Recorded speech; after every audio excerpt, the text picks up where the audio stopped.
His casual attendance at the military event as a corporate sponsor turned into a nightmare when her name was announced. His body froze in disbelief as she confidently strode onto the stage in full military regalia with two identical boys in matching formal outfits. But before we dive into the full story, let me know where you're watching from and what time it is. Now, subscribe to the channel and let's get started. The pregnancy test trembled in Sofia Martinez's hands as she stared at the two pink lines. Standing in the luxurious bathroom of Robert Cunningham's Beacon Hill apartment, the 27-year-old nurse felt her heart race.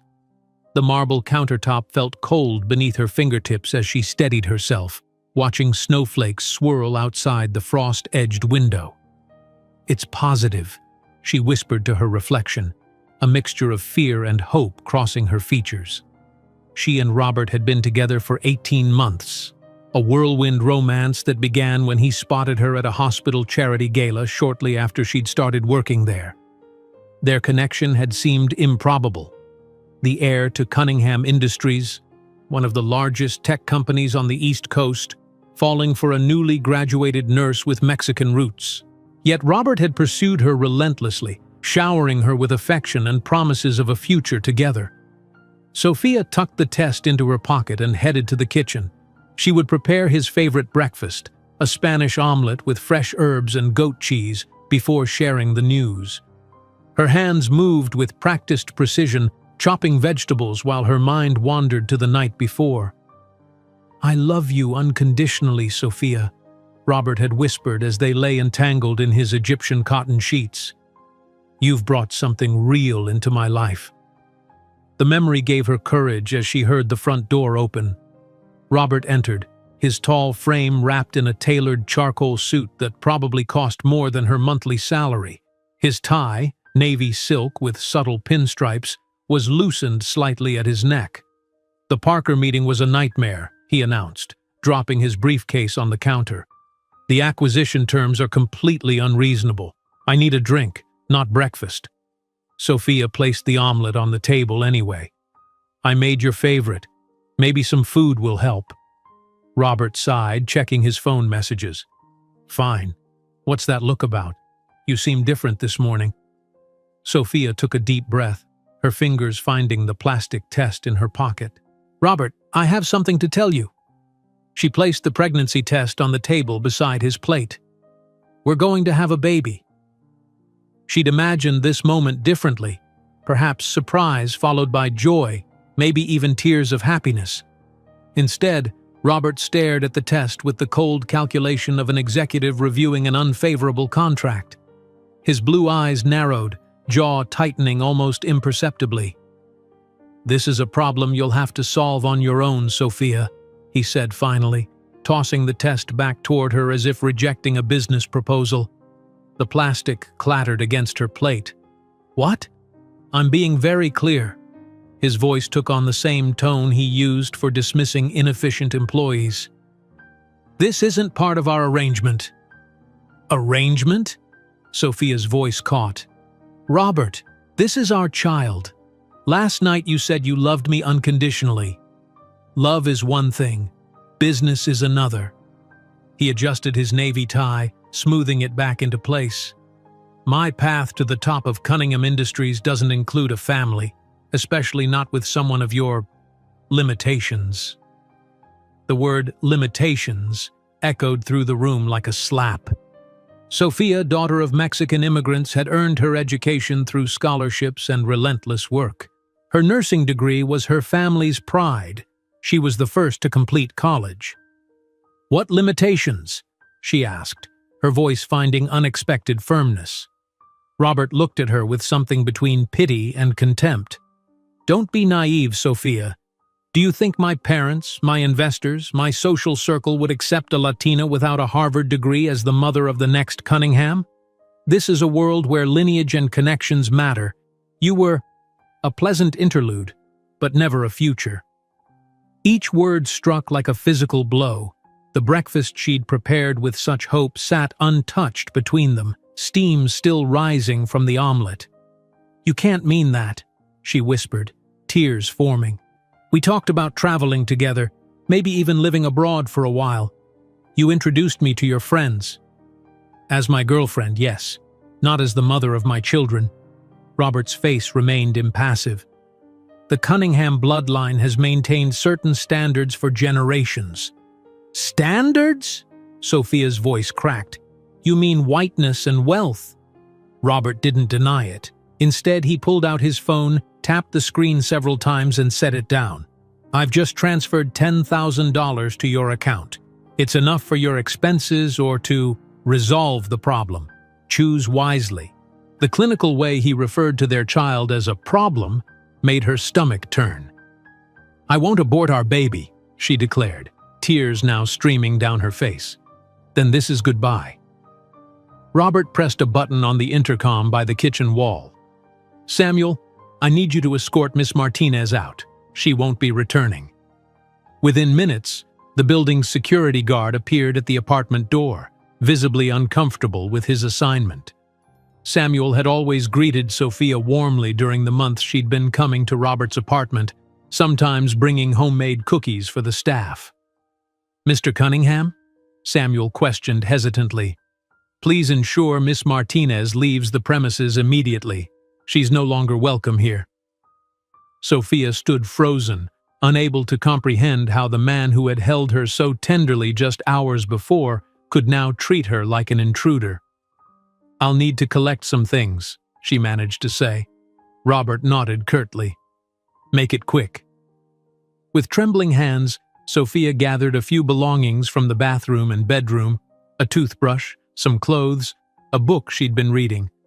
Most of her possessions remained at her own small apartment, which she'd kept despite spending most nights with Robert.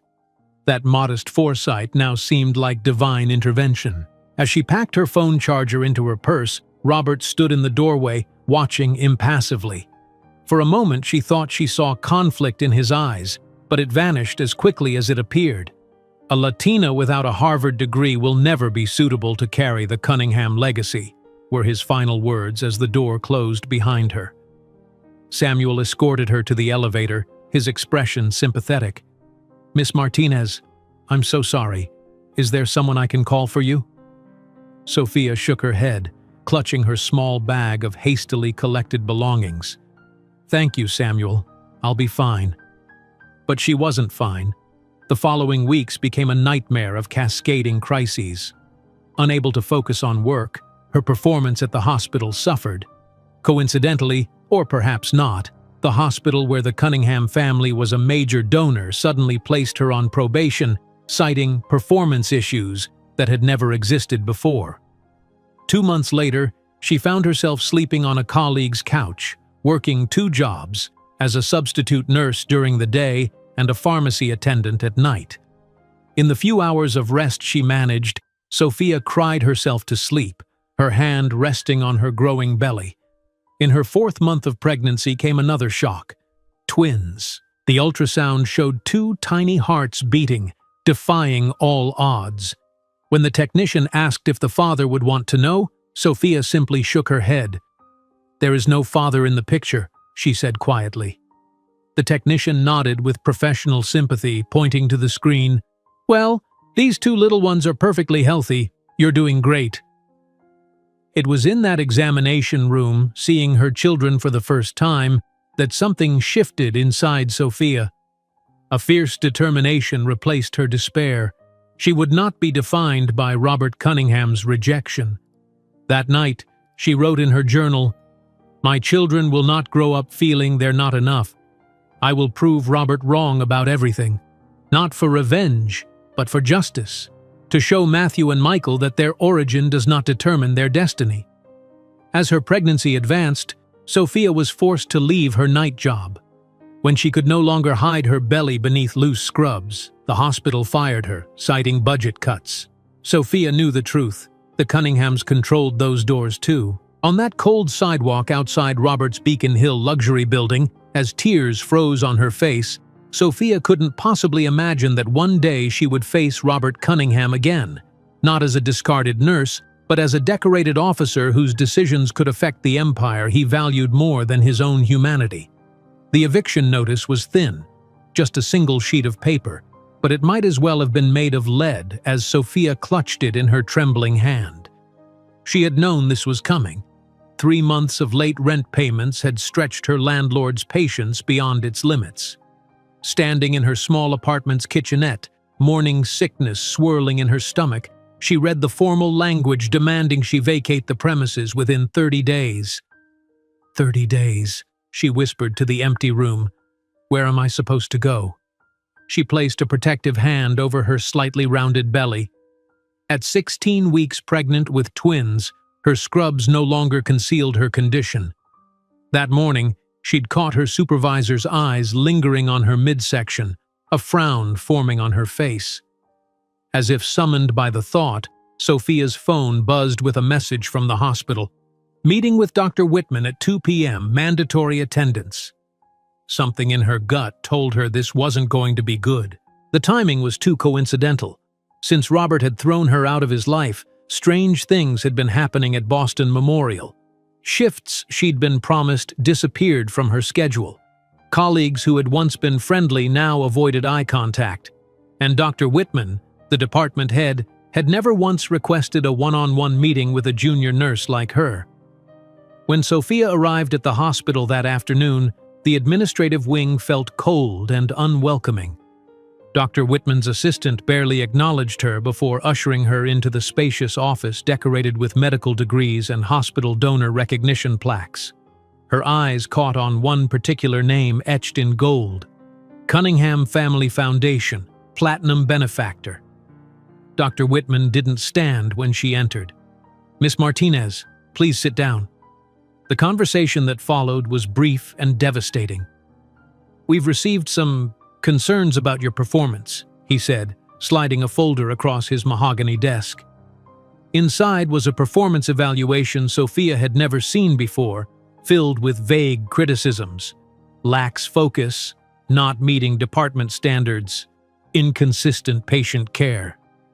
"But I've never received any of these complaints before," Sophia protested, her voice tight. "My previous evaluations were all positive." Dr. Whitman's expression remained impassive. "Things change, Miss Martinez.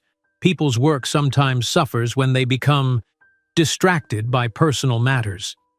His eyes flicked briefly to her midsection. "You're putting me on probation because I'm pregnant?" Sophia asked incredulously. "I'm putting you on probation because your work doesn't meet our standards," he replied coolly. "Your personal situation is none of my concern. You have 30 days to show significant improvement, or we'll have to reconsider your position." As she left his office, Sophia passed the hospital's main lobby, where a newly installed donor wall prominently featured the Cunningham Industries logo. The company had apparently just funded a new pediatric wing. The timing couldn't be coincidence. Robert's reach was longer than she'd imagined. He hadn't just removed her from his life. He was systematically destroying the life she'd built for herself. That night, as she cleared out her locker, tears blurring her vision, she noticed a pharmacy across the street with a "Help Wanted" sign. Without hesitation, she crossed over and filled out an application. "When can you start?" asked the manager, a tired-looking woman in her 50s. "Immediately," Sophia replied. "I can work any hours, including overnight shifts." 3 days later, she started working as an overnight pharmacy assistant while still trying to maintain her daytime nursing shifts. The double workload was punishing. Her feet swelled painfully in her shoes. Morning sickness became all-day nausea. Dark circles formed under her eyes as sleep became a luxury she could rarely afford.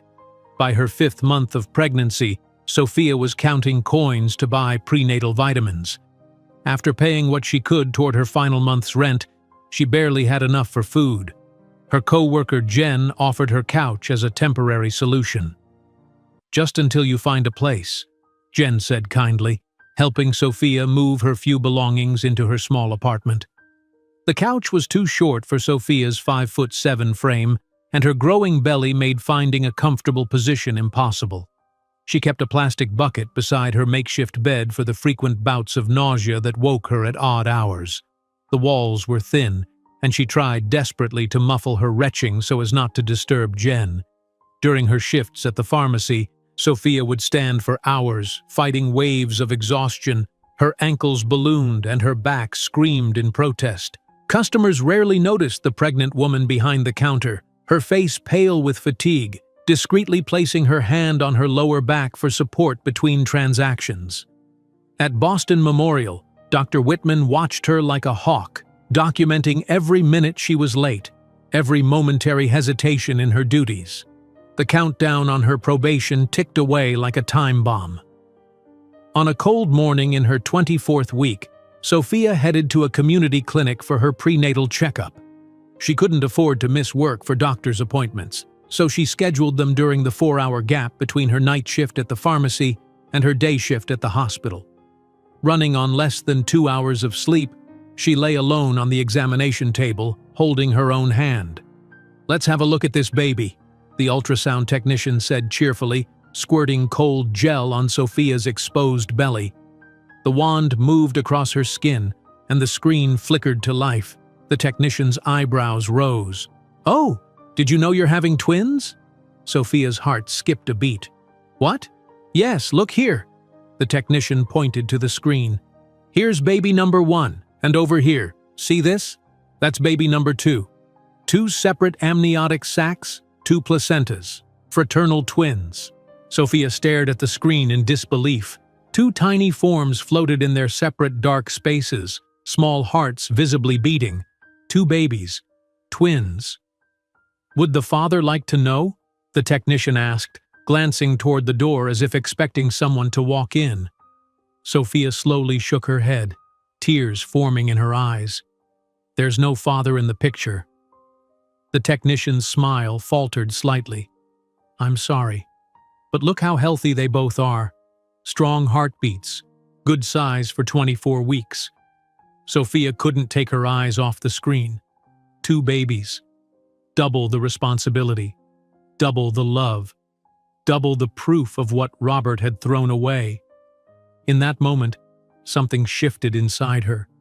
The despair that had been her constant companion since that fateful morning in Robert's apartment began to transform into something harder, more resilient.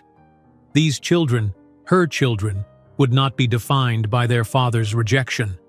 That evening, sitting on Jen's couch with a bowl of instant ramen, Sophia opened the journal she'd been keeping since her pregnancy began. With steady hands, she wrote, "My children will not grow up feeling they're not enough. I will prove Robert wrong about everything. Not for revenge, but for justice, to show Matthew and Michael that their origin does not determine their destiny." She had already chosen their names: Matthew, gift of God, and Michael, who is like God. Names of strength and worth. Names that would remind them daily that they were wanted, valued, loved. As her pregnancy advanced, hiding her condition became impossible. The baggy scrubs could no longer conceal her growing twins. One morning, exactly 30 days after her probation began, Dr. Whitman called her into his office again. "Miss Martinez, I'm afraid we have to let you go," he said without preamble. "Budget cuts have forced us to eliminate several positions, and given your performance issues, your position is among them." Sophia didn't bother arguing. They both knew the real reason. The Cunninghams controlled these doors too. Her night job at the pharmacy became her only source of income until her growing belly made standing for 8-hour shifts impossible. The manager was sympathetic but firm. They needed someone who could handle the physical demands of the job. By her 7th month, Sophia was truly desperate. Her savings were depleted. Jen was patient but couldn't support them indefinitely. The twins were growing rapidly, pressing against her ribs, making every breath a conscious effort. It was at the community clinic, where she'd found a few hours of work filing medical records, that Sophia first saw the military recruiter. He was there to discuss healthcare opportunities in the armed forces with the clinic staff. As he spoke about the benefits, complete medical coverage, housing allowances, career advancement, education opportunities, Sophia found herself listening intently. After his presentation, she approached him with questions. The Army needed medical professionals. They offered programs for single parents. After the birth, she could enlist, bringing her children into the military family system. For the first time in months, Sophia saw a path forward. While sitting on that cold sidewalk outside Robert's Beacon Hill luxury building, as tears froze on her face, Sophia couldn't possibly imagine that her decision to approach that military recruiter would be the first step on a journey that would transform her from a discarded nurse into one of the most decorated medical officers of her generation. A transformation that would one day leave Robert Cunningham speechless. The harsh fluorescent lights of the Human Resources office made Sophia's skin look even paler than it had become in recent weeks. She sat rigidly in the uncomfortable plastic chair, her 7-month pregnant belly straining against her scrubs as the hospital administrator avoided meeting her eyes. "I'm sorry, Ms. Martinez, but we simply don't have a position for you anymore," he said, sliding the termination paperwork across the desk. "Budget cuts, you understand." Sophia understood perfectly. The hospital's largest donor's name, Cunningham, gleamed from the plaque on the wall behind him. Her hand instinctively moved to her belly, where the twins shifted restlessly, as if sensing her distress. "Will there be severance pay?" she asked quietly, already knowing the answer. The administrator cleared his throat uncomfortably. "Unfortunately, given the circumstances of your probationary status, no severance package is available." As she walked through the hospital corridors for the last time, Sophia noticed a custodian removing her name tag from her locker. 7 years of education, thousands of hours of training and dedication, all erased in an instant, all because she'd made the mistake of loving a man who saw her as disposable. The community clinic in East Boston was a stark contrast to the gleaming facilities of Boston Memorial. Paint peeled from the walls, and the waiting room chairs were patched with duct tape. But Dr. Ramirez, a kind-eyed woman in her 60s who ran the place, had offered Sophia a few hours of work each week. Not enough to live on, but enough to keep her medical skills sharp while she figured out her next steps. "These patients have no insurance," Dr. Ramirez explained as Sophia helped organize patient files. "Many are undocumented. We do what we can with what we have." Sophia found herself drawing strength from the work. Unlike Boston Memorial's wealthy clientele, these patients reminded her of her own parents, hard-working immigrants who had sacrificed everything to give their children opportunities they never had. Her mother had cleaned houses. Her father had worked construction. Both had pushed Sophia to study, to become the first in their family to graduate college. What would they think of her situation now? Pregnant, abandoned, nearly homeless. Shame burned in her chest, but she pushed it down. This was not her failure. It was Robert's. On a Tuesday afternoon, while Sophia was updating vaccination records, a tall man in a crisp army uniform entered the clinic. He carried a stack of brochures and a confident smile that seemed out of place in the shabby surroundings. "Captain James Wilson, U.S. Army Medical Recruitment," he introduced himself to the staff. "Mind if I leave some information? The Army is actively seeking healthcare professionals." As the day's patients dwindled, Captain Wilson gave an informal presentation to the small clinic staff. Sophia found herself lingering at the edge of the group, listening intently. "The U.S. Army offers unparalleled opportunities for medical professionals," Wilson explained. "Full medical coverage, housing allowances, competitive salaries, and career advancement. Plus, we'll help pay for additional education and specialization." When the others drifted away, Sophia approached him hesitantly. "What about single parents? I'm expecting twins in less than 2 months." Captain Wilson's eyes flickered briefly to her belly, but his professional demeanor never wavered. "The Army has robust support systems for military families, including single parents. After your children are born and you've recovered, you could enlist. Your children would be covered under TRICARE, our healthcare system, and you'd receive housing appropriate for a family." He handed her a brochure titled "Military Families, Support and Services." "Think about it," he said kindly. "It's not an easy life, but it provides stability and opportunities that are hard to match in the civilian world, especially for someone in your situation." That night, on Jen's couch, Sophia read the brochure from cover to cover, highlighting passages about childcare centers on military bases, family housing allowances, and educational benefits. For the first time since Robert's rejection, she saw a possible path forward. Not just survival, but a chance to thrive. October brought crisp air and early sunsets to Boston. In the small examination room of the community clinic, Sophia lay on the table, her enormous belly exposed to the cool air. Dr. Ramirez moved the ultrasound wand carefully. "Both boys are in perfect position," she said with a smile. "Any day now, I'd say." Sophia nodded, a mixture of excitement and terror washing over her. The twins would arrive soon, and she still had so many uncertainties. Her tia Elena was coming from Mexico to help with the babies, the only family member Sophia had told about her situation. The shame of telling her parents was still too great to bear. "Have you decided on names?" Dr. Ramirez asked. "Matthew and Michael," Sophia replied without hesitation. She'd chosen them months ago, strong names with meaning, names that spoke of worth and value.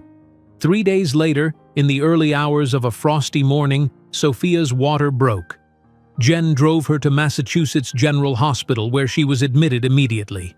The labor was long and difficult.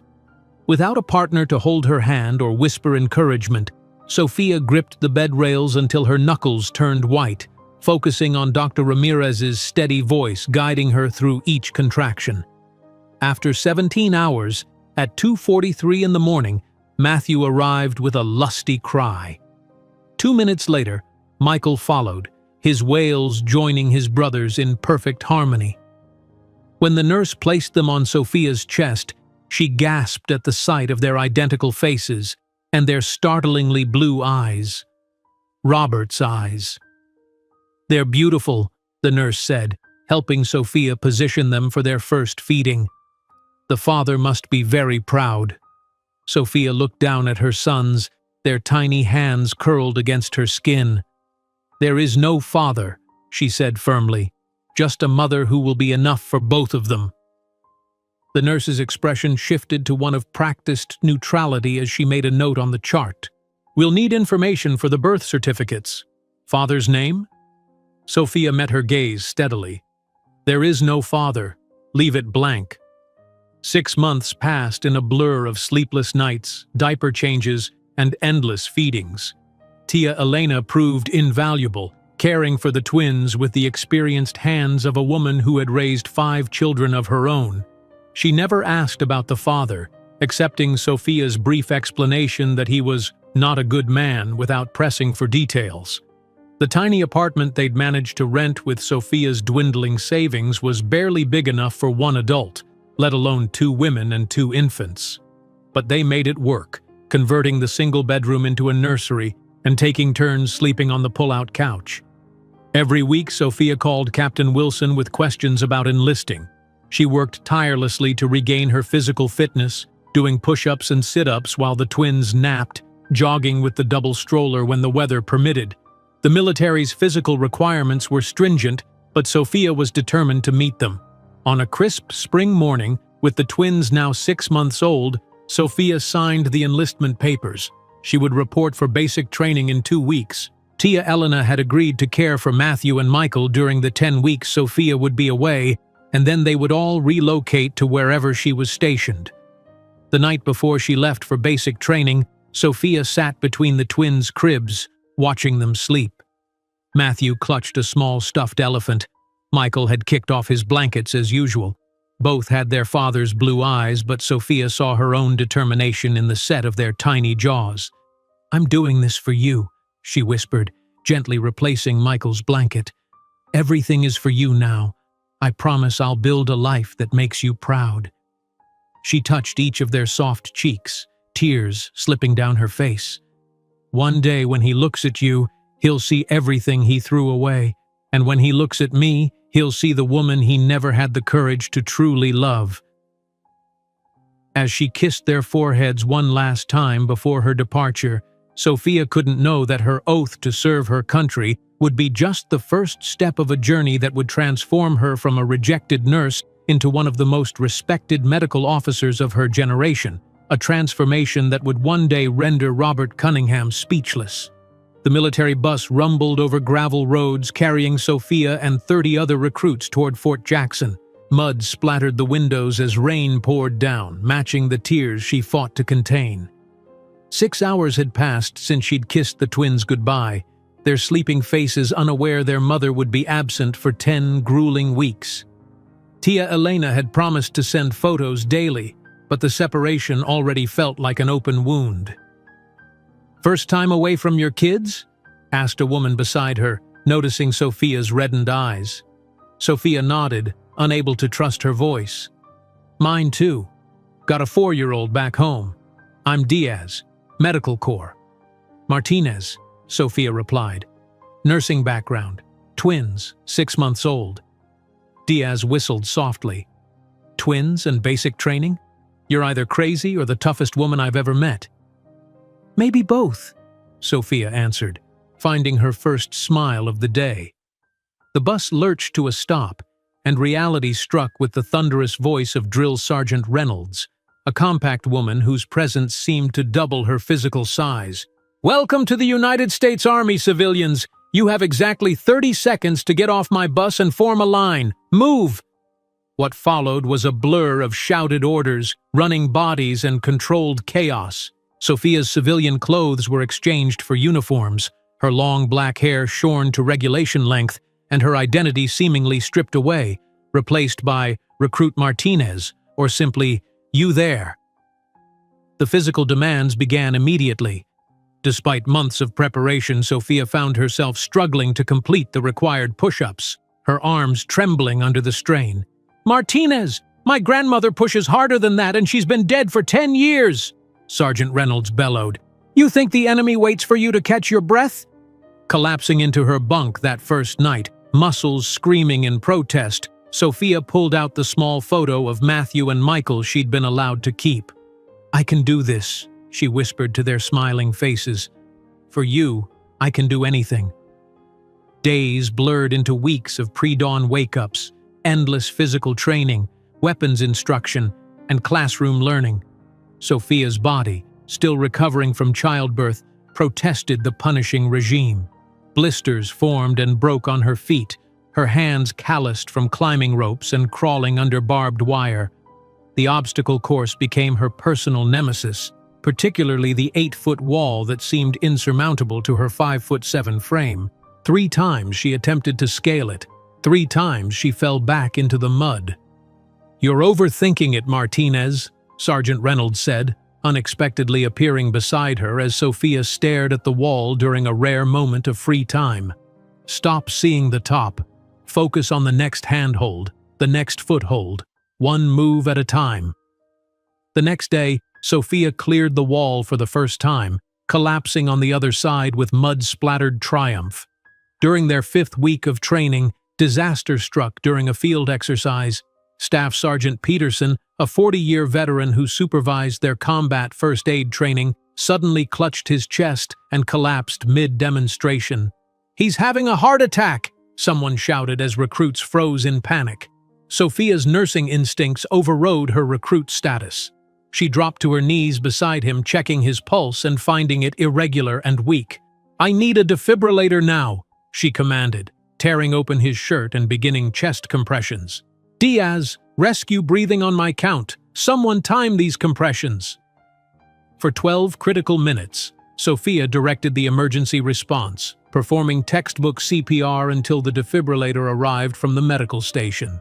After administering the shock, she continued compressions until Peterson finally gasped and his pulse stabilized. Later that evening, Captain Hodges, the training company commander, called Sophia to his office. "The medics tell me Staff Sergeant Peterson would have died without your intervention," he said, studying her with newfound respect. "Where did you learn to command a medical emergency like that?" "Boston Memorial, sir. I was an ER nurse before enlisting." He nodded thoughtfully. "Well, you showed exceptional leadership under pressure today, recruit. The Army needs medical personnel who can think clearly in chaos." He made a note in her file. "We'll be watching your progress with interest." Word of Sophia's actions spread through the training cadre. Instructors who had previously seen her as just another struggling recruit now observed her with evaluating eyes. In classroom settings, her medical knowledge quickly distinguished her from peers, and her quiet competence in crisis scenarios drew notice. During Week 8, Colonel Richardson, the Fort Jackson Hospital commander, personally visited their training company. "We've heard about Recruit Martinez," he told Captain Hodges within Sophia's earshot. "We'd like to fast-track her for combat medical specialist training after basic. Her background combined with what we're seeing here suggests significant potential." Each small victory strengthened Sophia's resolve. Each recognition was a silent rebuttal to Robert's dismissal of her worth. The woman he had deemed inadequate was earning the respect of military leaders who had commanded thousands. Through it all, Sophia lived for the precious 10 minutes each evening when she could call Tia Elena and hear about the twins. Their first teeth were coming in. Michael had started rolling over. Matthew had discovered his laugh. Each milestone missed was another coal fueling the fire of her determination. "They're growing so fast," Tia Elena said during one call. "Michael looks more like you every day, but those eyes—" "I know," Sophia interrupted, not wanting to hear whose eyes her sons had inherited. "Are they sleeping through the night yet?" The twins were adapting to life without their mother's constant presence, a reality that brought Sophia both relief and heartache. The military daycare system would become their second home once she completed training. Graduation day arrived with a crisp autumn breeze. Standing at attention in her dress uniform, Sophia felt transformed, not just physically, with her newly muscled frame and confident posture, but fundamentally. The woman who had broken down on Robert Cunningham's doorstep no longer existed. Tia Elena attended the ceremony with the twins, now 8 months old and curiously observing the formations of soldiers from their stroller. When Sophia was finally released to greet her family, she dropped to her knees before her sons, drinking in their changed faces. "They know you," Tia Elena assured as the babies reached for Sophia with excited squeals. "I show them your picture every day, tell them stories about their brave mama." That night, in the first hotel room she'd stayed in since before the twins' birth, Sophia watched her sons sleep. Matthew had somehow acquired a military-style crawl, inching across the bed with determination. Michael had developed a solemn watchfulness, observing everything with analytical intensity. Both already showed distinct personalities that had blossomed in her absence. "Private Martinez," she whispered to herself, touching the insignia on her uniform. It was just the beginning, a first small step on the path she was determined to climb. 2 days later, Sophia received her orders. Combat medical specialist training at Fort Sam Houston, followed by assignment to the 28th Combat Support Hospital. She and the twins would relocate to Texas, where military family housing awaited them. As she packed their meager belongings, a notification arrived from her bank. Her first military paycheck had been deposited. It wasn't much, but it was stable, guaranteed income with benefits that included everything her children would need. Kissing each sleeping twin, Sophia whispered, "We have a future now, a real one, built on my terms." While guardedly tucking the children's drawings into her military duffel bag, Sophia didn't realize that her first mission in Afghanistan would not only test her courage, but would also forge the exceptional officer who would one day make Robert Cunningham pale before an audience of generals and politicians. Heat shimmered above the Afghan desert like a living entity, distorting the landscape into wavering mirages. Sophia Martinez squinted against the relentless sun, adjusting the medical pack on her shoulders as she followed her unit toward the forward operating base that would be her home for the next 6 months. 3 years had passed since she'd first donned the uniform, and now, as a combat medical specialist, she was deploying to one of the most volatile regions in Afghanistan. "First deployment, Martinez?" asked Staff Sergeant Coleman, noticing her careful study of their surroundings. "Yes, Sergeant," she replied, her voice steady despite the anxiety churning in her stomach. Leaving 5-year-old Matthew and Michael had been even harder than she'd imagined. Their little faces had been stoic at the departure ceremony, already showing the resilience they'd inherited from her. But Michael's bottom lip had trembled when she'd knelt to hug them one last time. "You've got kids, right?" Coleman asked as they trudged through the dust. "Twin boys." Coleman nodded respectfully. "Toughest job in the Army, being a parent and a soldier, but you're with the 28th CSH now. We look after our own." The 28th Combat Support Hospital was renowned for its medical excellence under fire. Sophia had worked tirelessly to secure this assignment, knowing it would test her skills and accelerate her advancement. 3 days after arrival, that test came without warning. The first mortar hit just after midnight, shaking the plywood walls of the medical facility where Sophia was organizing supplies. The second landed closer, and the third closer still, a deliberate walking of fire toward the base. "Incoming wounded!" The shout preceded the chaos that erupted as Humvees screeched to a halt outside, disgorging soldiers with injuries ranging from minor shrapnel wounds to catastrophic trauma. Sophia's training took over. Her hands moved with practiced precision, establishing IVs, applying pressure bandages, assessing triage priorities with clinical detachment. The metallic scent of blood mingled with dust and gunpowder as more casualties arrived. "Martinez, Bay 3, called Dr. Levinson, the trauma surgeon who had taken Sophia under his wing. "GSW to the femoral artery."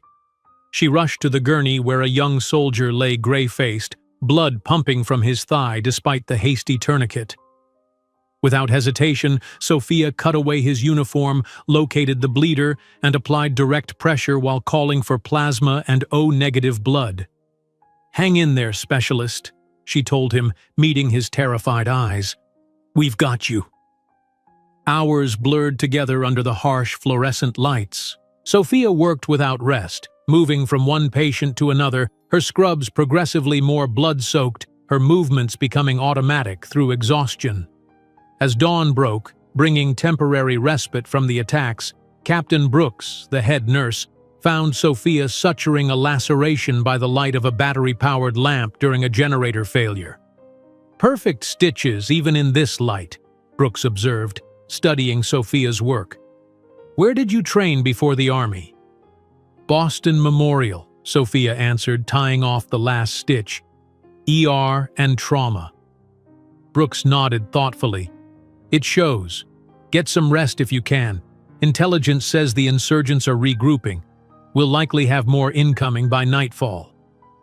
Sophia managed 2 hours of fitful sleep before alarms blared again. This time the attack was more coordinated, RPGs targeting the base's defensive positions, followed by small arms fire from multiple directions. In the midst of treating the fresh wave of casualties, the base commander's voice crackled over the radio. "We have a man down in the north perimeter. Sniper fire preventing medevac approach." Captain Brooks looked around the treatment facility, her eyes settling on Sophia. "Martinez, you're our fastest field medic. Take Miller and see if you can reach him." Without hesitation, Sophia grabbed her aid bag and tactical gear. As she and Corporal Miller prepared to dash across the exposed 50 meters of open ground separating them from the wounded soldier, she had a fleeting thought of the twins, their small faces in the photo tucked inside her body armor. "Ready on your mark," Miller said, adjusting his helmet. Sophia took a deep breath. 3, 2, 1, go! They sprinted across the dusty ground as bullets kicked up dirt around them. Halfway to their objective, Miller took a round to the shoulder and went down. Sophia dragged him behind a concrete barrier, quickly assessed his wound as non-life-threatening, and pressed on alone. The wounded soldier lay bleeding behind a partially collapsed wall, his leg mangled by an explosion. Even from several feet away, Sophia could see the arterial bleeding that would kill him within minutes without intervention. She covered the final distance in a crouching run, bullets ricocheting off the rubble around her. Dropping beside him, she immediately applied a combat tourniquet above the catastrophic wound. "You're gonna see your family again, I promise," she told him as she worked, her voice calm despite the rounds impacting nearby. The soldier's eyes were unfocused from blood loss. but he gripped her arm with surprising strength. "Got kids," he mumbled. "Me too," Sophia replied, starting an IV line with practiced precision. "And they need their dad, so stay with me." When the bleeding was controlled and the IV delivering fluid, Sophia keyed her radio.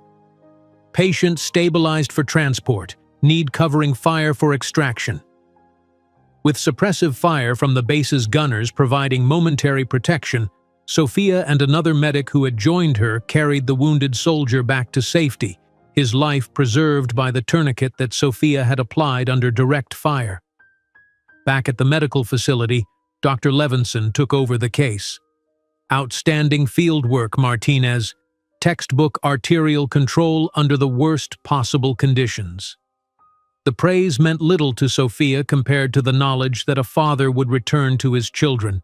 As she washed blood from her hands, some of it her own from cuts she hadn't noticed receiving, she thought of Matthew and Michael and the letters she would write them tonight. For 72 hours, the attacks continued intermittently, keeping the medical team working in shifts that gradually blended together. Sophia operated on minimal sleep, moving from one critical case to another, her training and instincts carrying her through when exhaustion threatened to overwhelm her conscious mind. During a rare quiet moment on the fourth day, Sophia collapsed onto her cot, too tired even to remove her boots.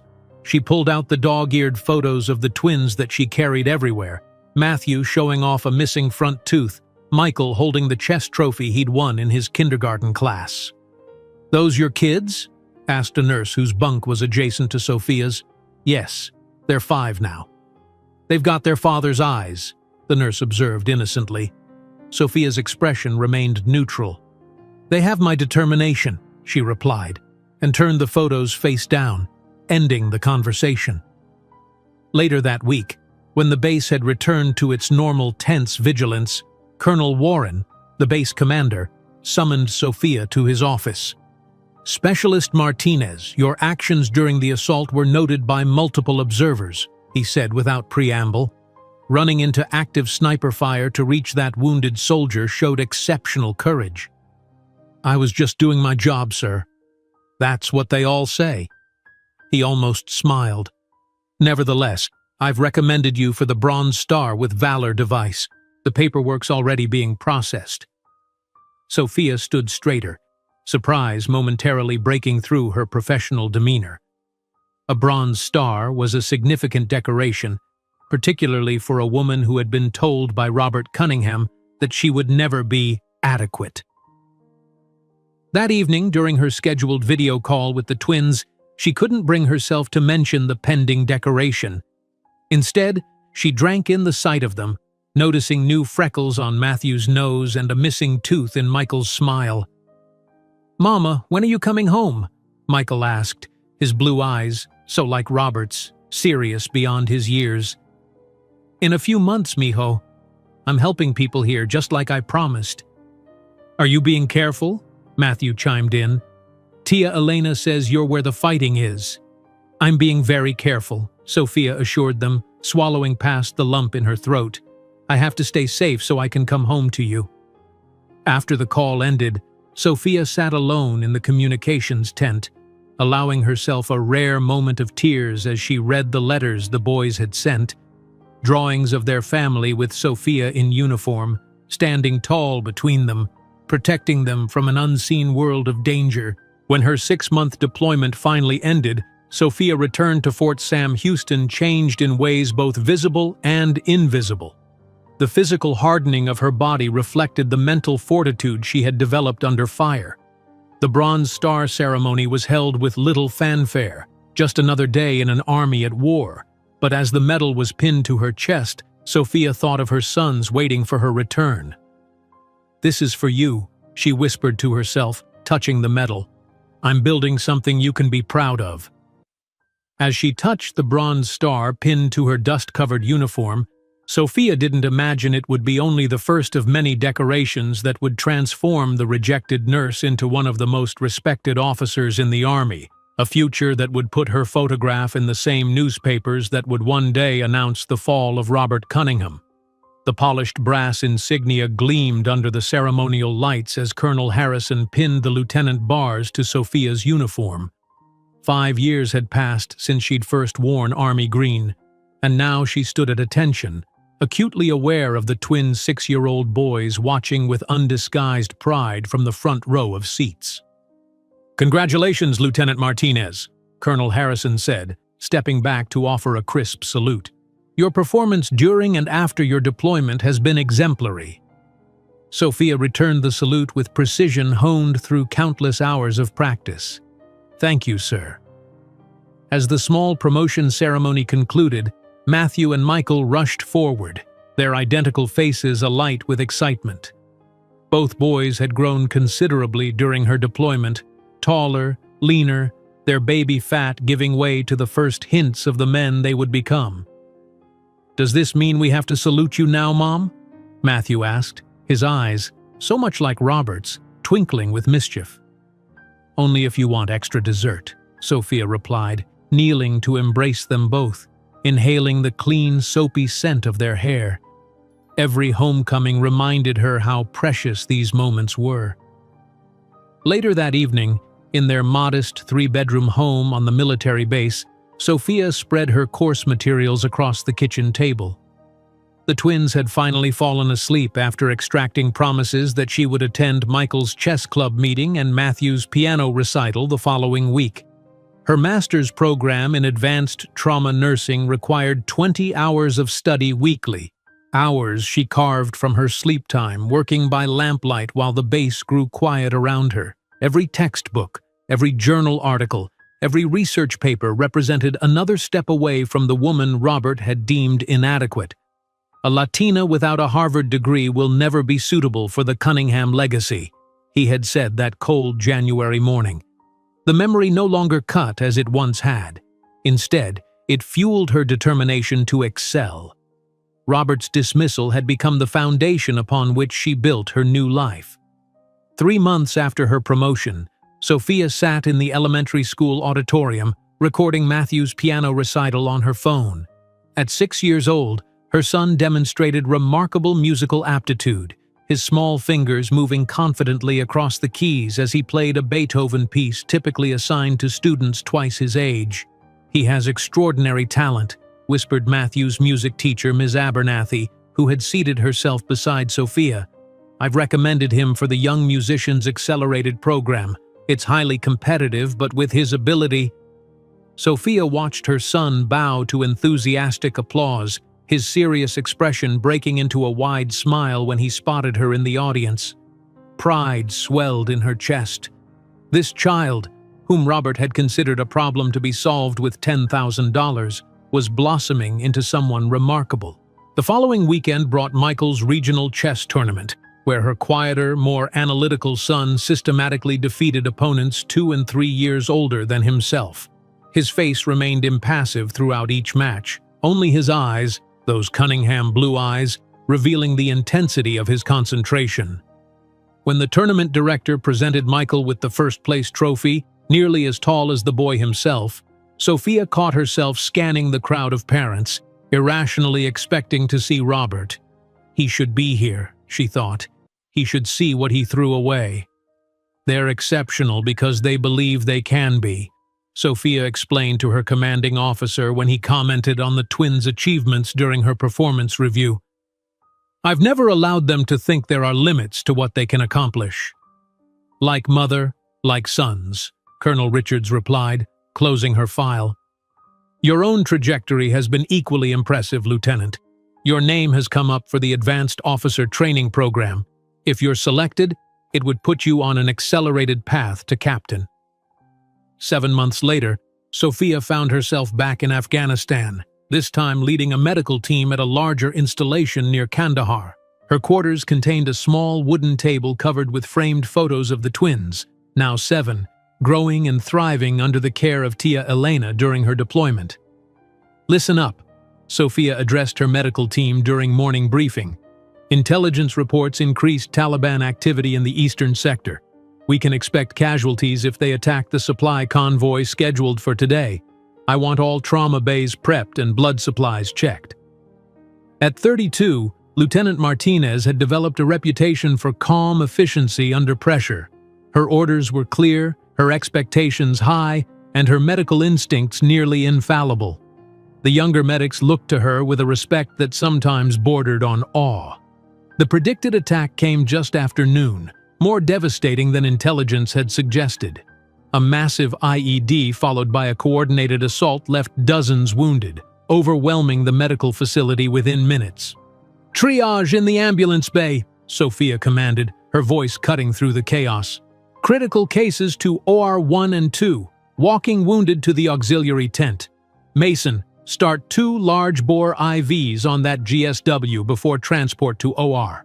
Under the harsh lights, Sophia moved from patient to patient, making split-second decisions that would determine who went to surgery first, who could wait, who needed immediate blood transfusions. Her hands remained steady even as artillery fire shook dust from the ceiling. During a momentary lull, Captain Ellison, the lead surgeon, paused beside her. "I've worked with combat nurses for 15 years, Martinez. Never seen anyone with your combination of speed and precision." Later that night, as Sophia finally returned to her quarters after 18 hours in the trauma unit, she found time for a scheduled video call with the twins. Despite her exhaustion, she brightened instantly at the sight of their faces on the screen. "How's the chess tournament going, Michael? And your recital, Matthew?"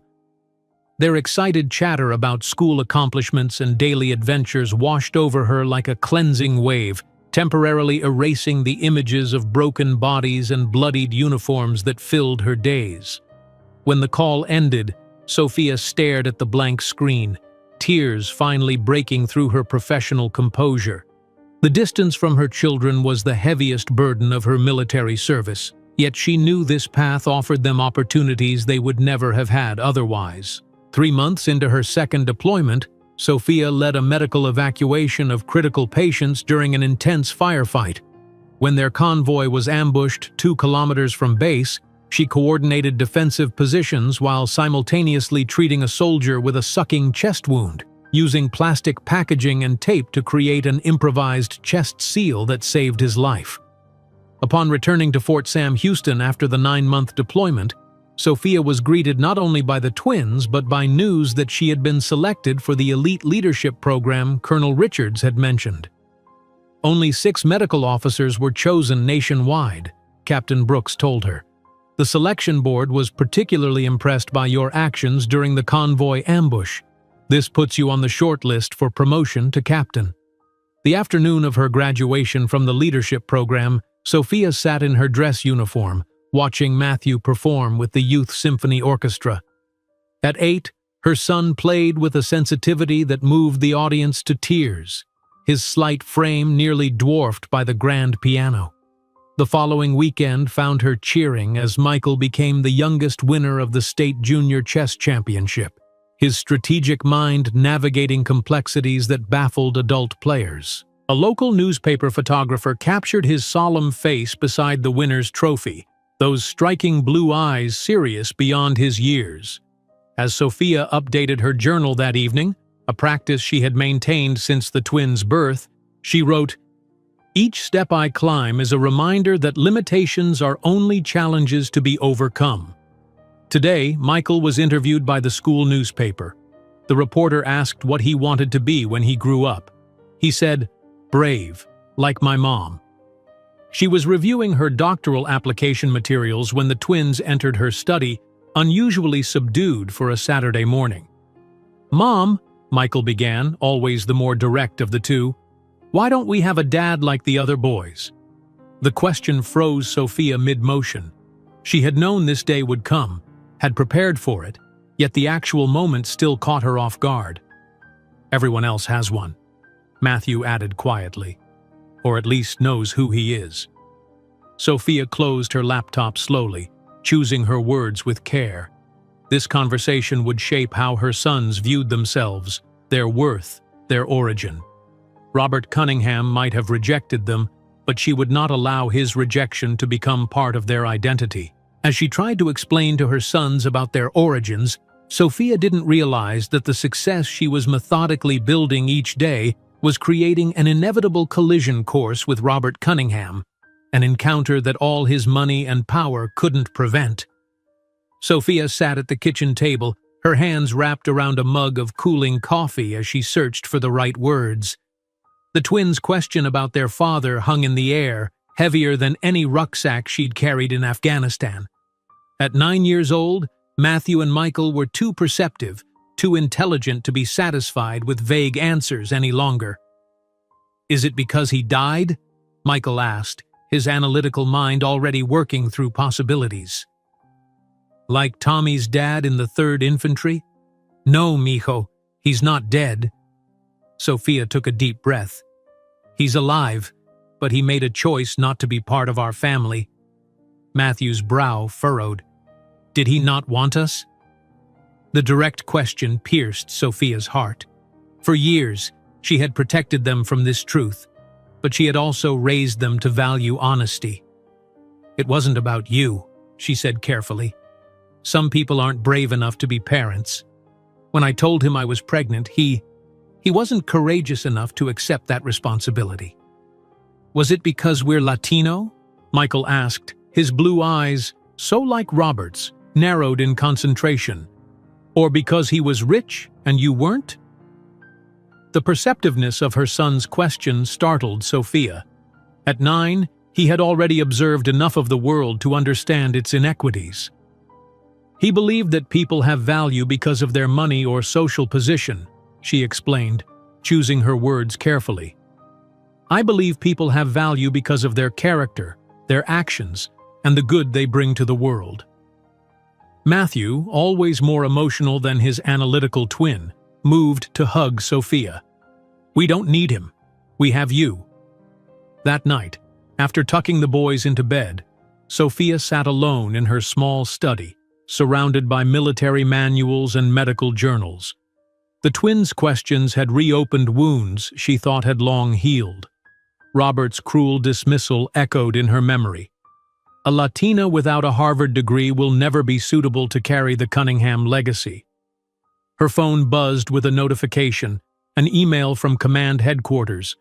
The message was brief but life-changing. "Lieutenant Martinez is hereby promoted to the rank of captain, effective immediately, in recognition of exemplary service during Operation Mountain Shield." Sophia stared at the screen, momentarily stunned. At 34, she would be one of the youngest women to achieve the rank of captain in her division. The promotion came with increased responsibility, a higher security clearance, and another step up the ladder that Robert had claimed she could never climb. 3 weeks later, Sophia stood at attention as Colonel Warren pinned the captain's bars to her uniform. The ceremony was small but significant, attended by several high-ranking officers who had taken notice of her performance during her 3rd deployment. "Captain Martinez represents the best of our armed forces," General Simmons declared during his brief speech. "Her combination of technical expertise, leadership under fire, and unwavering dedication embodies the values we seek to instill in all our officers." Matthew and Michael stood in the front row, their matching navy suits a stark contrast to their sun-kissed skin. They had insisted on haircuts the day before, wanting to look official for their mother's promotion. As the ceremony concluded, they approached with perfect military posture they had practiced all week, offering salutes that made the gathered officers smile. Later that evening, Sophia found herself in her office, surrounded by paperwork for her doctoral program in military health leadership. The house was quiet, the twins finally asleep after the excitement of the day. Her laptop screen displayed her latest research paper, Trauma Response Protocols in Active Combat Zones, Improving Survival Rates Through Leadership Training. The work was demanding, requiring her to analyze complex medical data while drawing on her combat experience. Each page represented hours stolen from sleep, written in the pre-dawn quiet or late at night after the twins' bedtime. Yet it was worth every exhausted moment. The doctorate would open doors that Robert Cunningham had insisted would remain forever closed to someone like her. The following month brought unexpected news. Matthew had been accepted to a special weekend program at Juilliard for exceptionally gifted young musicians. His piano teacher had submitted recordings of his playing without telling Sophia, confident in his extraordinary talent. "Mom, I'm going to play at Juilliard," Matthew exclaimed, waving the acceptance letter. "They said I'm the youngest student they've accepted this year." The program would require monthly weekend trips to New York City, an expense and logistical challenge that Sophia immediately began planning for. Her son's gift deserved nurturing, regardless of the sacrifices required. Not to be outdone, Michael brought home news of his own 2 weeks later. His chess prowess had earned him an invitation to the National Youth Chess Championship, where he would compete against the top young players in the country. "The coach says I could be the youngest national champion in the under-12 division," he explained with the serious demeanor that was so characteristic of him. While Matthew expressed his emotions openly, Michael processed everything internally, his brilliant mind constantly calculating possibilities. As summer faded into fall, Sophia juggled her military duties, doctoral studies, and the twins' increasingly demanding schedules. Matthew's music required daily practice and monthly trips to New York. Michael's chess tournaments took them across the state and sometimes beyond. Through it all, Sophia maintained the disciplined efficiency that had become her hallmark, creating detailed calendars and backup plans for every contingency. Her reputation within the military medical community continued to grow. After successfully leading a groundbreaking field trauma protocol during her third deployment, Sophia was invited to present her findings at the Military Medical Conference in Washington, D.C. Her research on improvised medical interventions under combat conditions had saved dozens of lives and was being implemented across multiple combat zones. On a crisp October morning, as Sophia reviewed the twins' schedules for the upcoming week, her phone rang with a call from her commanding officer. "Captain Martinez, congratulations are in order," Colonel Peterson began without preamble. "You've been selected to receive the Distinguished Service Medal for your actions during the Kandahar evacuation. The ceremony will be held at Arlington Memorial Amphitheater next month." Sophia sat down, momentarily speechless. The Distinguished Service Medal was the military's third highest decoration, rarely awarded and especially uncommon for medical personnel. "The citation specifically mentions your leadership during the hospital evacuation under enemy fire," Peterson continued. 37 lives saved through your direct action. The Pentagon wants to make this a high-profile event. Expect media coverage." That evening, Sophia explained the significance of the award to the twins over dinner. "Will we get to dress up?" Matthew asked immediately, always concerned with the aesthetics of any situation. "Yes, you'll need proper suits," Sophia replied, already mentally calculating the budget adjustments this would require. "Will the president be there?" Michael wanted to know, ever practical about hierarchies and protocols. "No, but there will be generals and other important officials," Sophia explained. "It's a very formal ceremony." As she tucked them into bed that night, Matthew asked sleepily, "Are you scared to speak in front of all those important people, Mom?" Sophia smiled, brushing his hair back from his forehead. "No, mijo.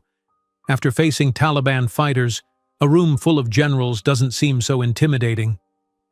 The following week, as Sophia reviewed the ceremony details, an attachment caught her attention: the list of event sponsors. There, among the corporate logos, was Cunningham Industries, Platinum Sponsor. Her heart seemed to stop momentarily as she stared at the name she had worked so hard to forget. Why now? After 9 years of silence, would she finally come face to face with Robert Cunningham again?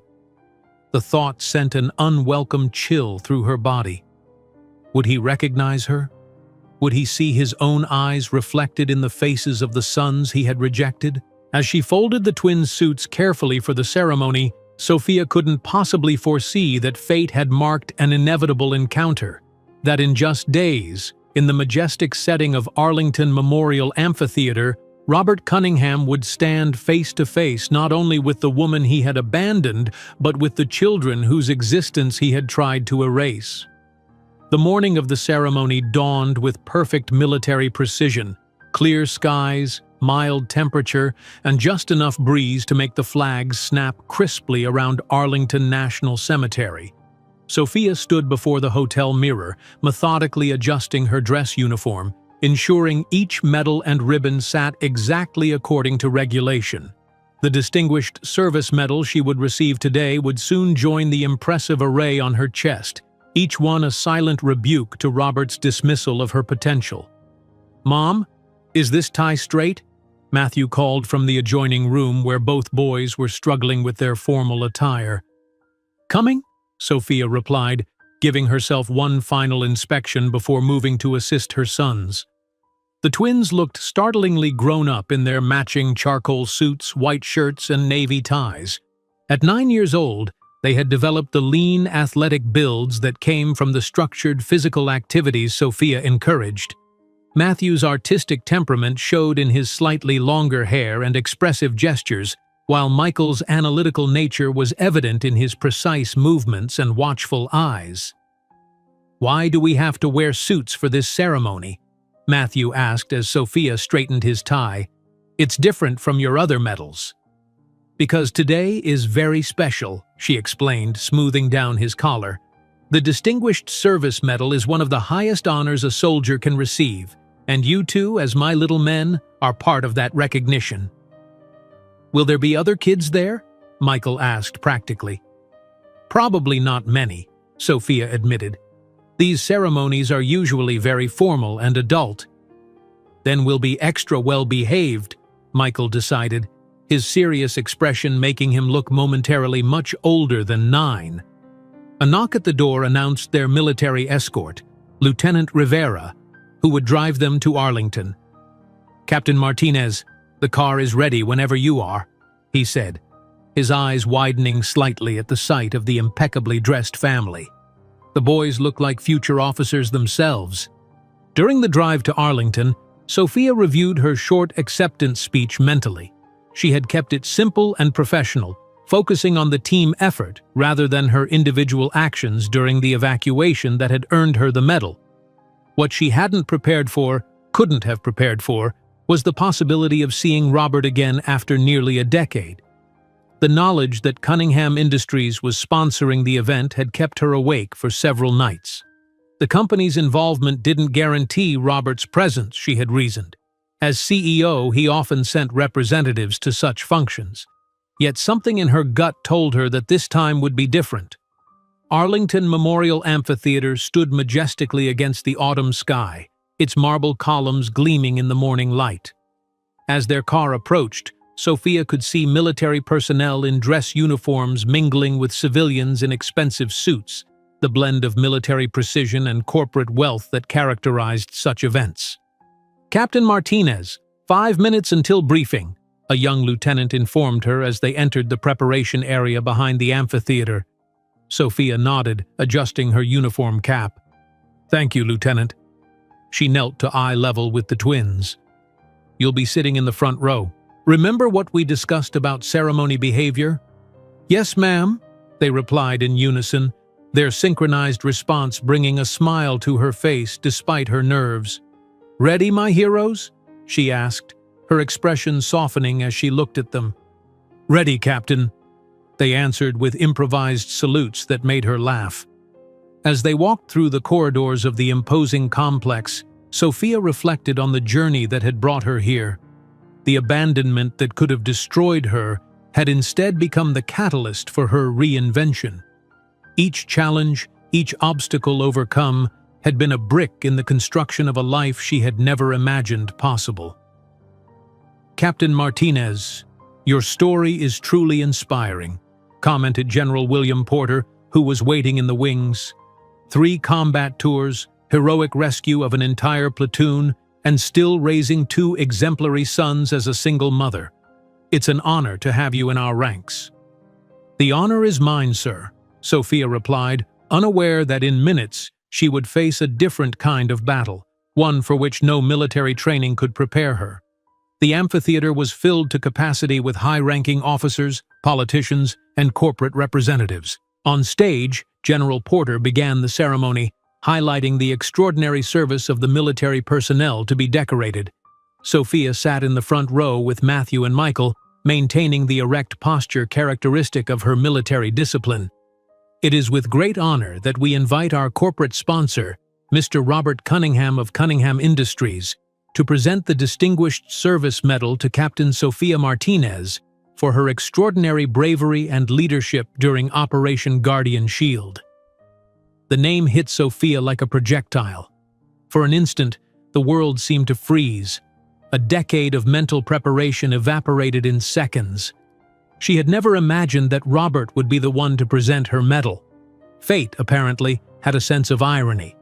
Robert Cunningham ascended the stage with the artificial confidence of someone trying to hide larger problems. At 47, his face showed the signs of corporate stress. Cunningham Industries was under federal investigation for tax fraud and irregularities in government contracts. His 7-year marriage to a senator's daughter was crumbling amid infidelity scandals.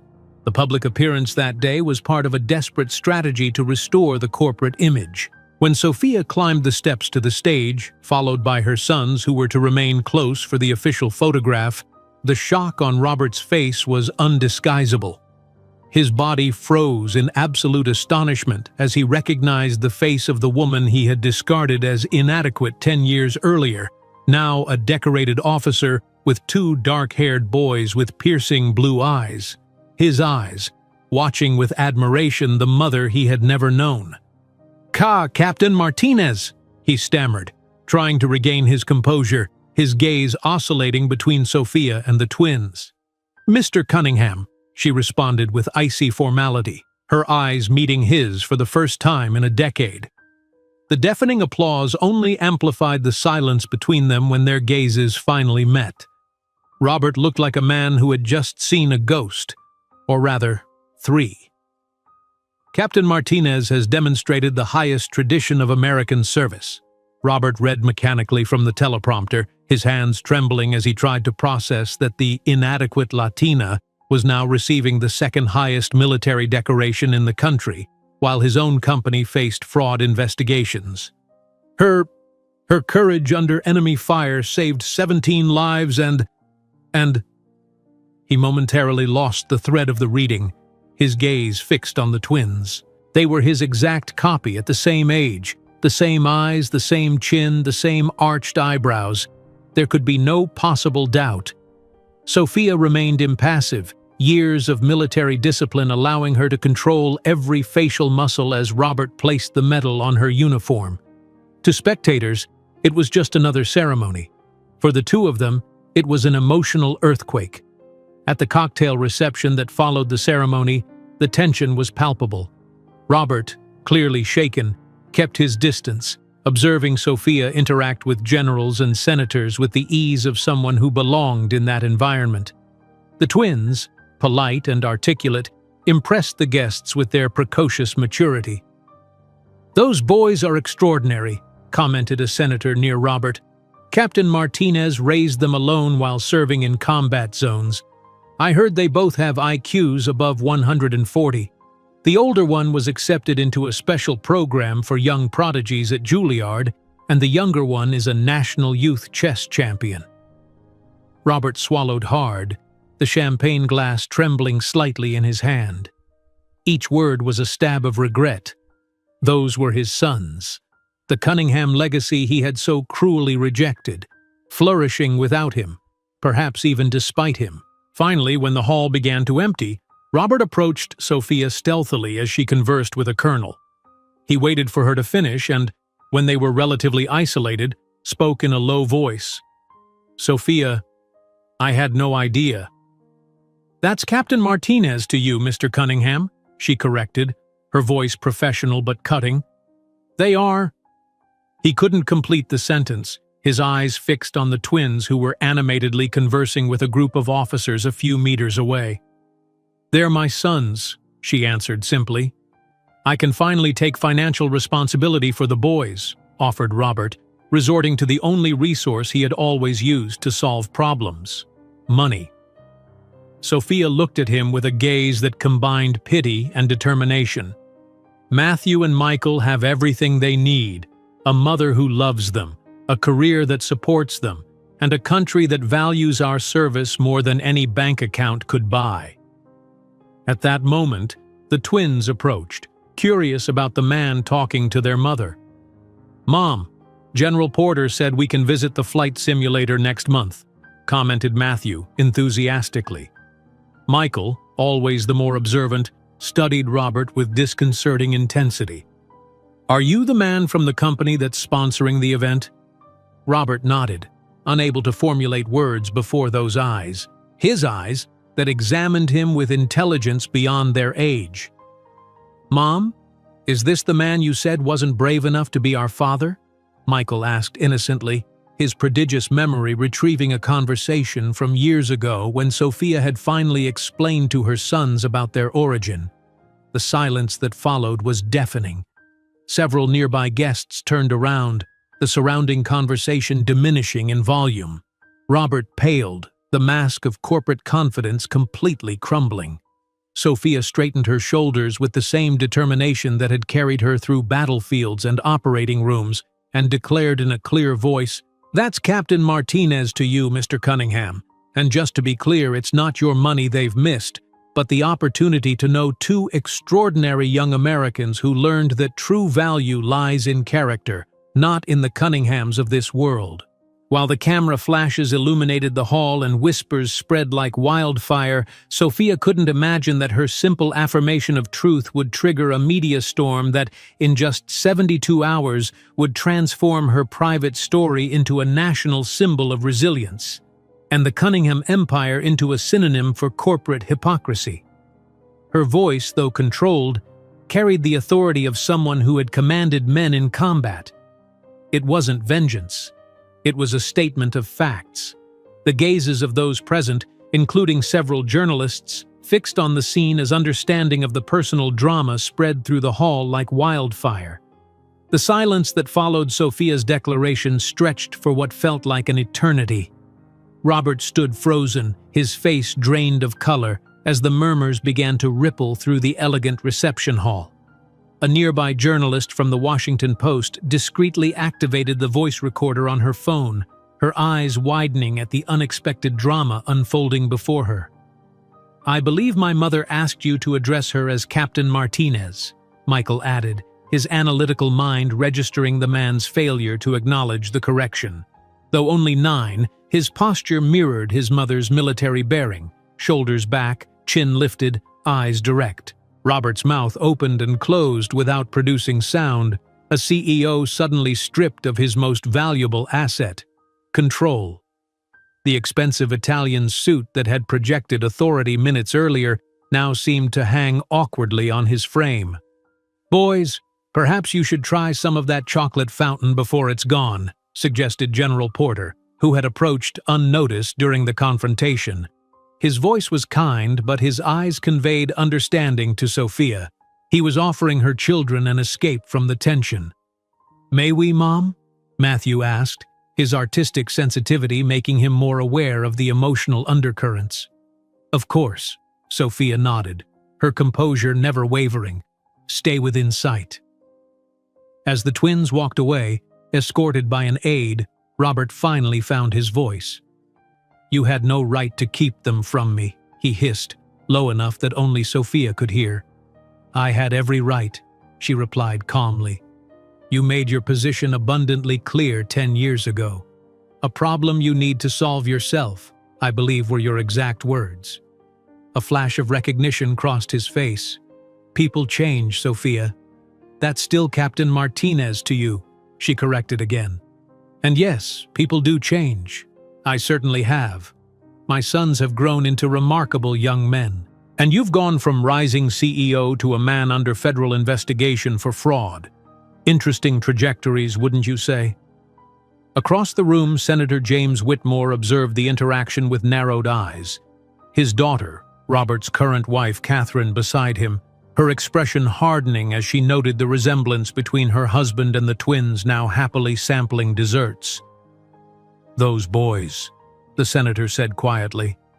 "They look remarkably like you, Robert. Something you forgot to mention before you married my daughter?" Robert's neck flushed red above his starched collar. "James, I can explain."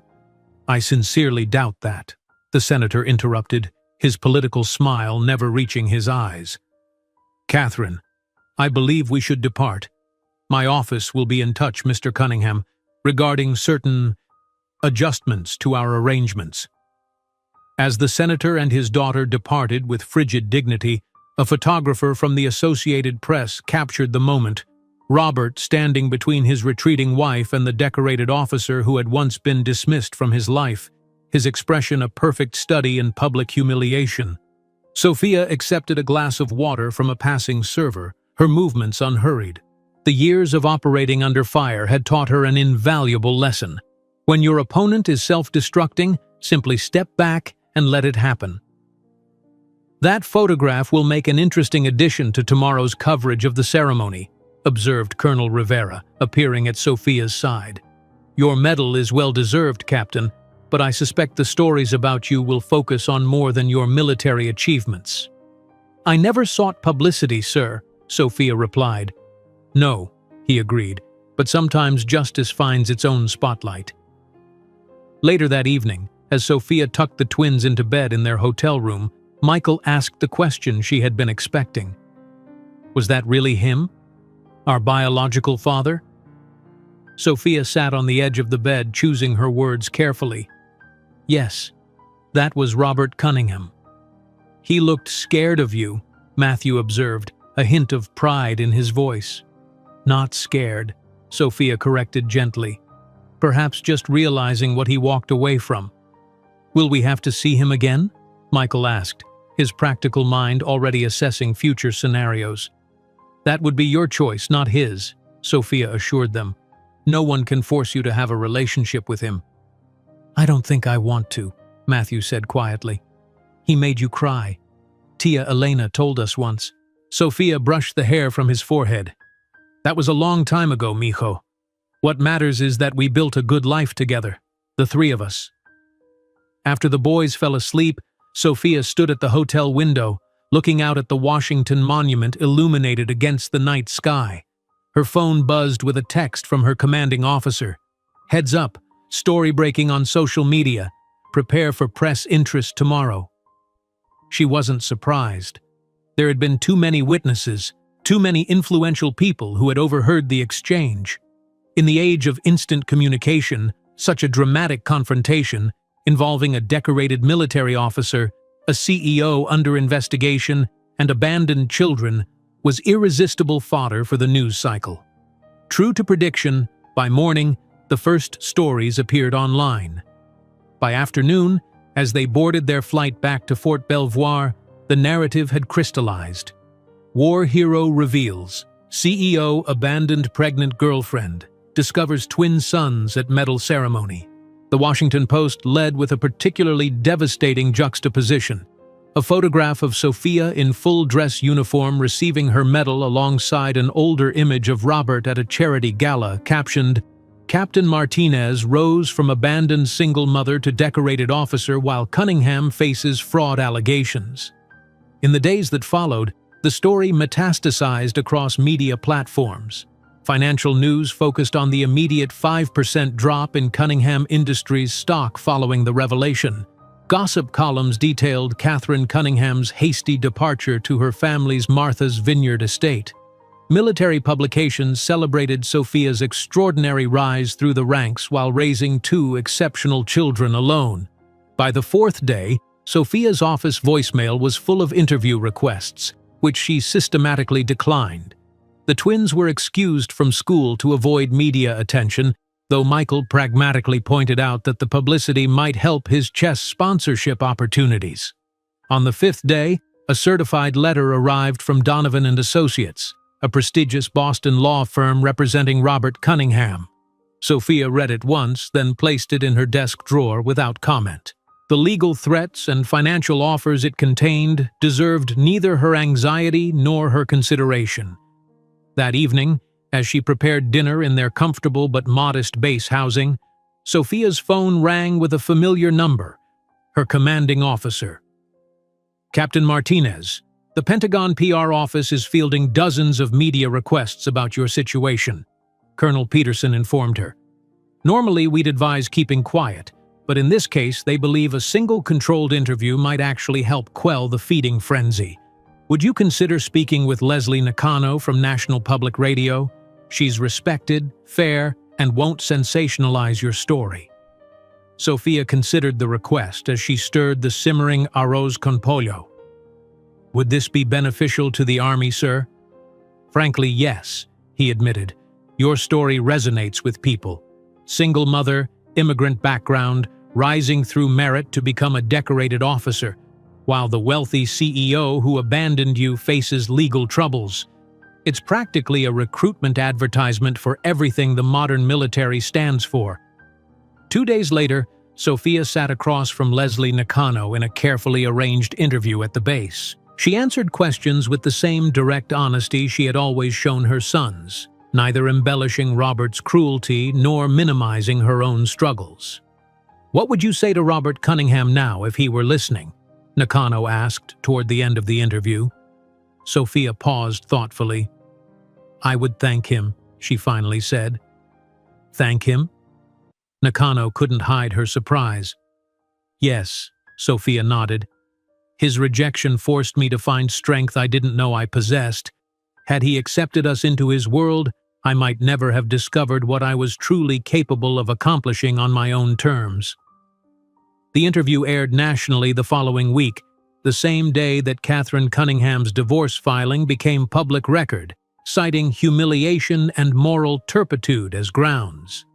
The same day that Cunningham Industries board called an emergency meeting to discuss Robert's future as CEO.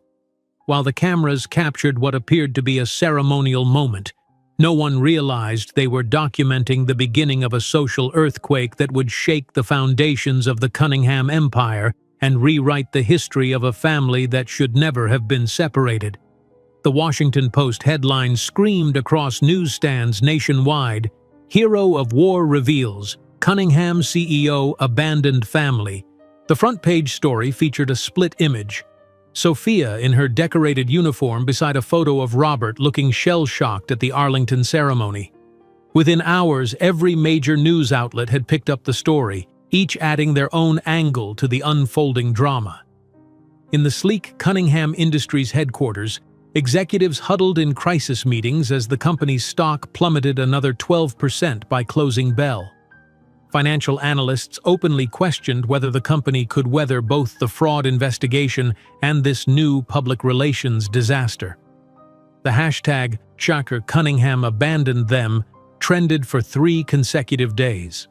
Sophia had declined all interview requests beyond her single controlled NPR appearance. Instead, she focused on her sons, shielding them from the media frenzy while maintaining their routine. Matthew still practiced piano each afternoon. Michael continued his chess matches online. Their lives, built with such careful precision, would not be disrupted by Robert Cunningham a second time.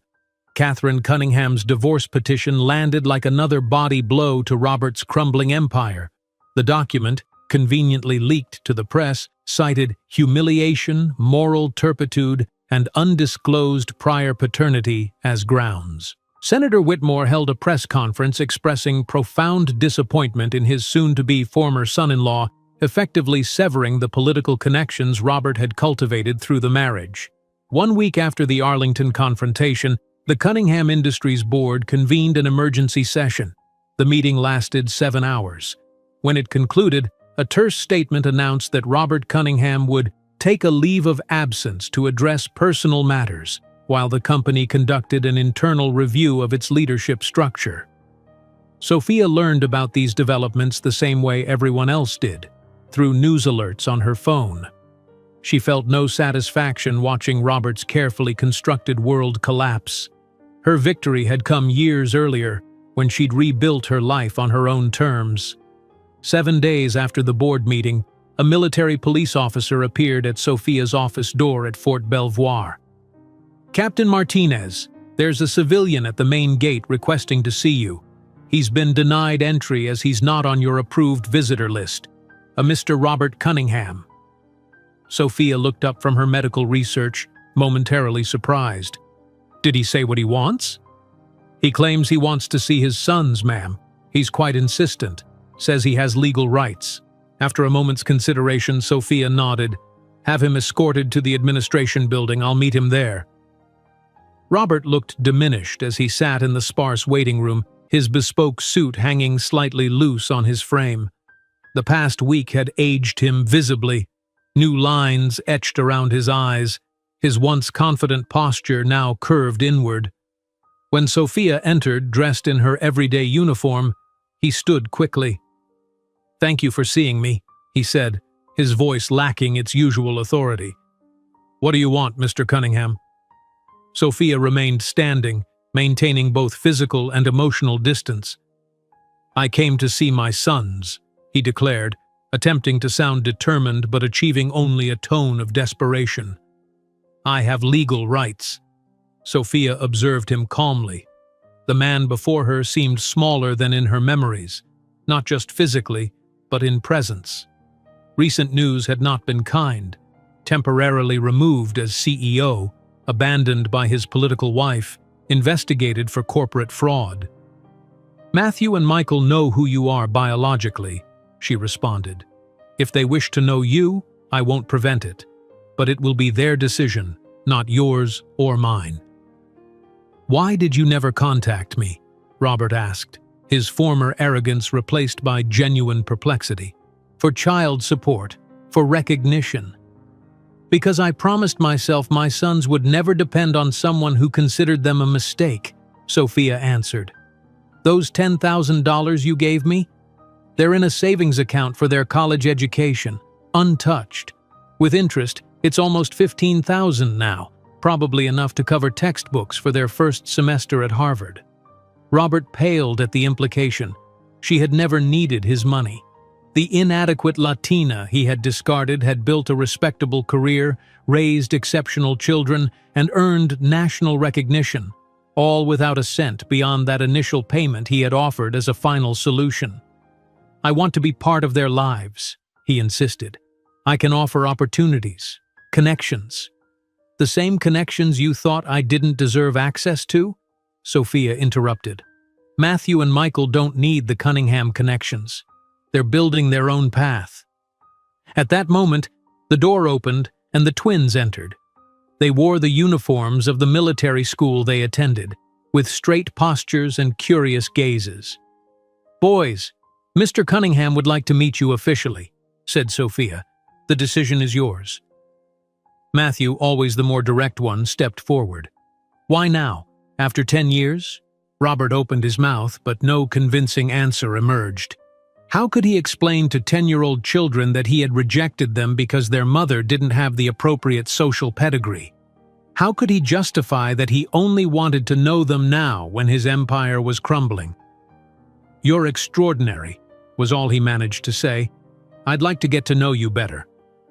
Michael, the analytical one, studied the man before him. "Mom always said you made your decision, and that we should respect decisions, even when we disagree with them." "Can we think about it?" asked Matthew, looking at his mother. "Of course you can," Sophia replied, proud of her son's maturity. When the boys left, Robert remained silent for long moments. "I made the biggest mistake of my life," he finally admitted. "No," Sophia replied, standing to end the meeting. "You made a decision based on your values at that moment.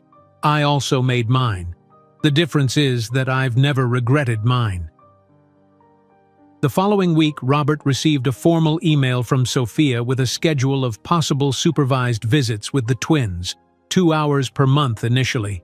It was more than he deserved and less than he wanted. However, for the first time in his privileged life, Robert Cunningham faced something that his money and influence couldn't buy: the respect and love of his sons, which would have to be earned with time and actions, not empty promises. Meanwhile, Sophia's life continued its course. Promoted to major, she was assigned to lead an innovative trauma medical program that would revolutionize care for wounded soldiers. Her sons continued to flourish, occasionally mentioning "that man, Mr. Cunningham," after their rare visits, but always returning to the safety and stability of the home Sophia had built. On an autumn afternoon, almost a year after the encounter at Arlington, Sophia received a call informing her that Robert had suffered a heart attack.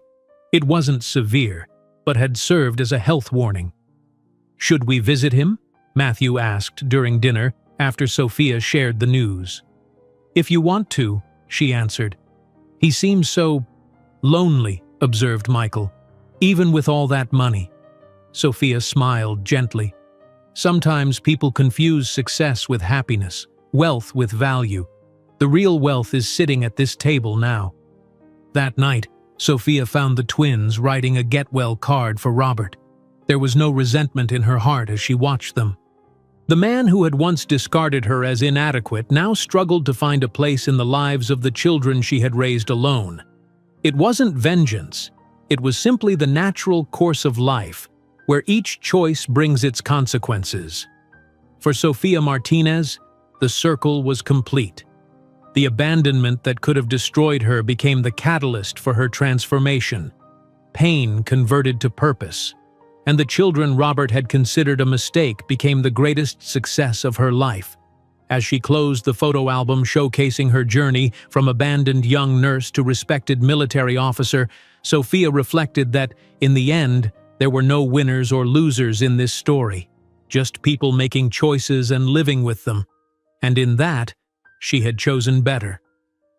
While closing the photo album that documented her extraordinary journey, from the abandoned young nurse to the respected Major Martinez, Sophia understood that her story wasn't about revenge or victory, but about choices and consequences, and that the true Cunningham legacy wasn't in Robert's fortune, but in the character of two extraordinary young men who carried those blue eyes with a worldview that money could never buy. If you enjoyed today's video, I'm sure you'll love the next one. Don't waste time. Just click on the screen.